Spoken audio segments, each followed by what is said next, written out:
Hello everyone, it's Mita Chatterjee and welcome back to my video. আমি আর আমার বান্ধবী মিলে চলে গেছিলাম উল্টো রথে। চলো উল্টো রথের মেলাটা তোমাদের সাথে একটু এক্সপ্লোর করি। ভিডিও করতে করতেই আমার ক্যামেরাটা হঠাৎ হ্যাং করে উঠলো, তাই আমার ফোন থেকে একটা ভিডিও আমি নিতে পারিনি, সব আমার বান্ধবীর ফোন থেকে নিতে হয়েছে। এই হাঁড়ি কড়াইগুলো দেখে কিন্তু আমাদের ছোটোবেলার কথা মনে পড়ে যায়। আমরা ছোটোবেলায় কিন্তু এইসব মাটির হাঁড়ি কড়াই নিয়ে খেলতাম। মেলা গেলে কিন্তু বাবা মায়ের কাছে জেদ করতাম আমাকে মাটির হাঁড়ি কড়াই কিনে দিতে হবে। মেলায় কিন্তু বিভিন্ন ধরনের খাবারের স্টল বসেছিল, মেলাতে কিন্তু মাটির সবজিও বসেছিল।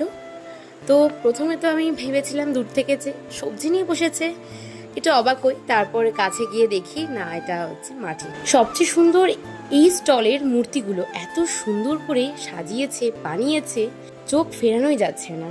ফুচকা আইসক্রিম খেয়ে আমি আর আমার বান্ধবী বাড়ির দিকে রওনা দিই। আজ তাহলে আসি, দেখা হবে কোনো অন্য ভিডিওতে।